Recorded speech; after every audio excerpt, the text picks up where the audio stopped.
In this video, I'm going to show you how to find a forgotten Gmail password using Google Password Manager in Chrome. This is a quick and easy method if you've already saved your login details before and just need to view them again. If this tutorial helps you out, make sure to hit the like button and subscribe for more simple tech guides just like this. Let's jump in. First, open Google Chrome on your computer.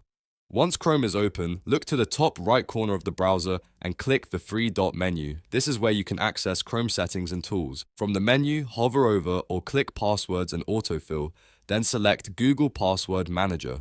This will open the built-in password manager where Chrome stores saved logins linked to your Google account or browser profile. Now in the password manager, use the search bar and type Gmail or Google. This helps narrow down the saved account so you can quickly locate the one you're looking for. If you have multiple accounts saved, take your time and select the correct Gmail account from the list. Once you click it, Chrome may ask you to verify your identity for security reasons. In many cases, this means entering your computer password or using your device authentication method. This step is important because it protects your saved passwords from being viewed by anyone else. After verification, you'll see your saved login details for that Gmail account. To reveal the password, click the eye icon next to the hidden password field. Your forgotten Gmail password will now appear on the screen, and from there, you can copy it and use it to sign into your account. If you can't find the password, double check that you're signed into the correct Chrome profile and that password saving was turned on previously. Also, make sure you're searching the right keyword because sometimes the account may be saved under Google instead of Gmail.